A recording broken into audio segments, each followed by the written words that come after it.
2021 Hyundai Elantra N-Line. Let's get started here. I've already done a review on the regular Elantra, so if you want to see that review, I will leave it in the description box below so you can check that out. And I was really impressed with the regular Elantra. It was a limited trim, but it was a very satisfying driving experience. I enjoyed my week with it, and I was really looking forward to trying out some of their performance models like this N-Line here. So let's get started with the exterior. This is a sharp looking ride van. You'd be surprised at how many people were taking notice to the little N-Line here. And keep in mind, this is not the full performance N model. There is a difference, a big difference between the N-Line and the full-on N. Similar to like a BMW M Sport and an actual M, if you will. But regardless, if you look at something like a new Honda Civic, right? It's got this Euro clean aesthetic going on, and I do like it.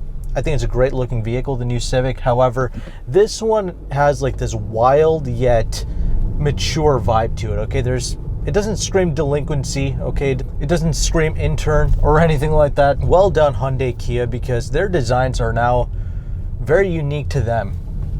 It's not a copy of what anybody else is doing or any other European car. They're doing their own little thing, and I really respect that. These 18-inch wheels, this fluid metal paint job, if you will, it's a great looking vehicle. So enough of that. You leave your thoughts below in the comment section on what you think about the looks of this. Let's move on into more important things like the drive.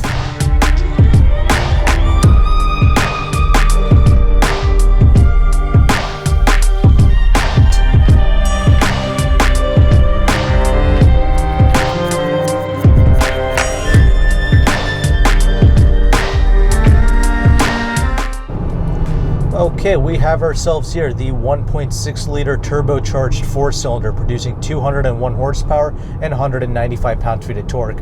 Speed is not an issue with this. It might not feel that fast, however, it is deceptively quick, okay? It kind of refines and kind of hides the speed from you. So you can be doing 10, 15 miles an hour over the speed limit and never really know it. And the brakes are excellent, no problems there. Steering and everything is fluid like you would expect out of a Hyundai product. But it's just like, you know, when you do a sharp right-hand turn like that, or even a left-hand turn, it always just kind of peels out. It never really puts the power down properly. That's the thing. I don't believe that this vehicle utilizes a limited slip differential. It really does need one because there's a lot of torque steer with this thing. The handling characteristic is just, it lacks precision, let's just put it that way.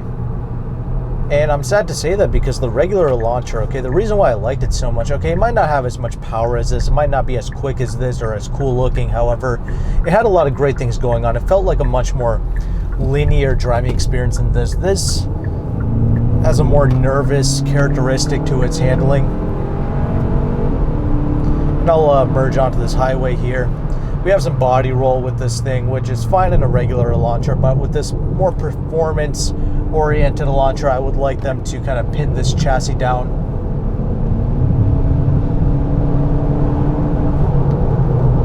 But aside from that, like everyday driving, like what we're doing here, just regular highway driving, which I'm doing like over 80 right now, and it's just effortlessly doing that speed. I didn't even notice it getting up that high, but anyway. At those types of speeds and even beyond, okay, I had this thing up at some much higher speeds, and the stability is excellent, okay, just everyday highway driving. It's not even that loud in here. We have ourselves 18-inch wheels, 235 wide tires in all four corners. These are the Hankook S1 tires on it, and yeah, sure, at these highway speeds it'll produce some more noise, but that's totally acceptable for a vehicle like this. The wind noise isn't even that ridiculous. I totally forgive it for a compact vehicle. So in that sense, it's not very fatiguing or anything like that. You have effortless passing power out on the street. The only thing is, okay, we do have this 7-speed dual clutch, which I am just very pleased with how imperceptible the shifts are with this vehicle. However, there is an initial lag associated with this transmission, or this drivetrain, if you will. And I've driven this thing in just about every single mode, in every single way possible. Okay, I put in the sport mode, I took the traction stability off, I put the transmission in its sport mode, and no matter what I did, it always had that initial lag. And I think it's kind of programmed into the vehicle because this vehicle doesn't put down its power very well, so I think it's purposefully trying to deliver a certain level of lag so it doesn't immediately put down all of its turbocharged power to the front wheels, which is kind of a shame. You could, I guess, put stickier rubber on this vehicle. This has 560 thread wear tires on it, but putting stickier tires doesn't solve the immediate issue with this vehicle, with its handling demeanor. We do have an independent rear suspension with this, not a torsion beam like you get with the regular Elantras. And how's the ride quality? I will say the ride quality is excellent with this vehicle. Sure, it's a little bit more firm than the regular Elantras, but that's to be expected, and at no point was this uncomfortable, if you will. And this dual clutch transmission, it still has some of those characteristics, right? It kind of has like that manual characteristic where it kind of rolls about, if you will. But anyway, you see that? Every single time when you try to floor it in this thing and make a turn, it just always screeches its tires. You always have people just looking at you like, what's this person's problem? But it's just like, it's the demeanor of this vehicle. It's just the handling characteristics associated with this thing. So as a daily driver, it's fine. But if you're going to compare it to something like the Civic Si's, if you will, this has got nothing on a Civic Si. Okay, from a handling perspective, everything about the Civic, it just puts down its power so much better. There's just none of these little imperfections with it, if you will. And it's a shame because I really wanted to like this vehicle, but at this point, where it stands now, I would be a lot happier if I just got a regular Elantra, okay? That's the vehicle that I would most likely choose over this. So I would save the money. This is about $26,000, the way it's stickered here. It's a well-appointed cabin space, no problems, but with the inconsistencies of the way it delivers power, the torque steer and everything, it just makes it kind of annoying when I drive it, even at 5/10s, right? And when I do drive it at 10/10s, it's just, it lacks the precision that I want in this vehicle. But anyway, enough of that. You probably don't even know what I'm talking about. Most people probably don't get it anyway, so I'll just move on from that and let's just keep saying nice things about it. So what we have here is a decent ride quality and a vehicle that's not super loud, especially for a compact vehicle. It looks good. Let's go ahead and let's transition over into the interior segment now.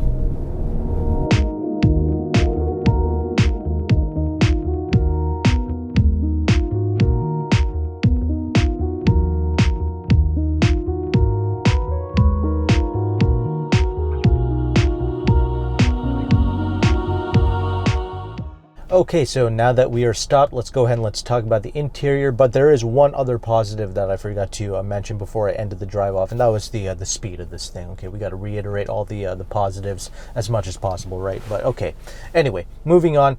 The interior space, I'm not going to spend too much time on it because I already covered this exact same interior in the limited trim of the Elantra, so check that video out for a more in-depth look. But I'll just give you the overview. I like the build quality in here. I think it's solid. I think it's well put together. I like the red stitching going through the door here. The other main differences between this N-Line and the regular Elantras is going to be the gauge cluster. So what we have here is the kind of checkered flag for the for the red line, if you will. And it's cool, it's different. We also have a separate button over to the left here of the gauge cluster for the drive mode. So we have smart mode, sport mode, and normal, and I like to drive this in the smart mode. That seems to be a pretty good balance between everything with most of these Hyundai Kia products, so I do appreciate that. The gear lever is also a little bit different for the N line. We have the N logo here. We also have the paddle shifters on the steering wheel, and it's kind of gloss black here. And you know what? It's a pleasure to use them.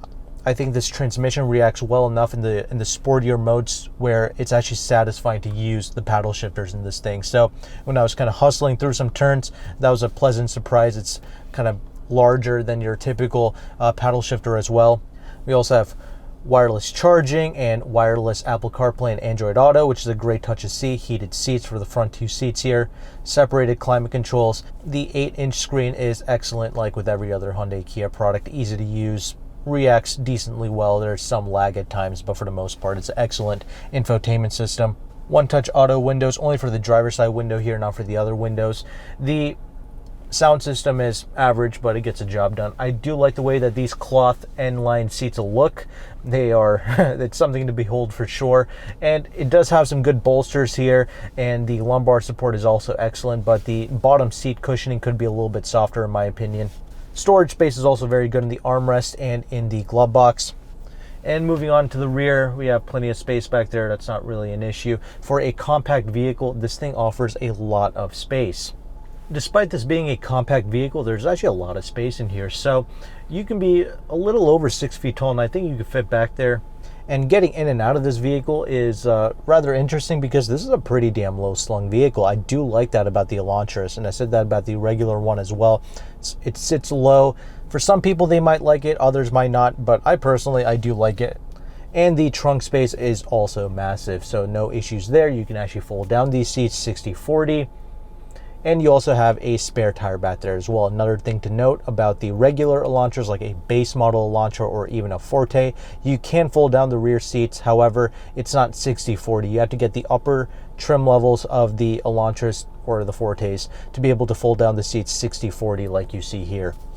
But anyway, let's move on into the conclusion. So it's a cool vehicle. I do recommend getting it if you can snag some good discounts on it, or if you can lease it at a great price, because it's an awesome looking vehicle. The performance in terms of its speed anyway is very good. I think it's a rather quick vehicle for its size and weight.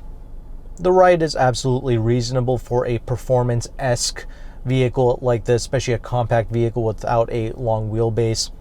And the thing just looks awesome as well. So it's got a lot of great things going on for it. It's just that I just want the handling to be improved here. And I get it, there's going to be a full-on N coming, and man, they have a lot to do with that vehicle because it produces even more horsepower than this. I think it's like 273 horsepower. So that's fine. It just needs to put down the power properly, okay, like with the limited slip differential, etc.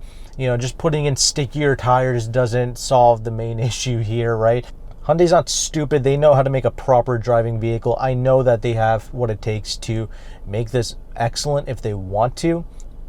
And I really do want to try their full-on end products to see what that's all about, to see what the differences are between this N-line and those full-on performance models that they produce. But in the meantime, if you're in this market, really do your due diligence and test out everything, okay? Mainly the Golfs and the Civics, right? Just so you know what I'm talking about, check those vehicles out, see the driving dynamics that they have to offer, and then get back into something like this, and then I think you'll see what I'm talking about. Because as of right now, this needs some more work. But anyway, that's kind of my look at the Elantra N-line. Hopefully you found value with it. If you liked it, great. If not, well, so be it. So thanks again, take care, and goodbye.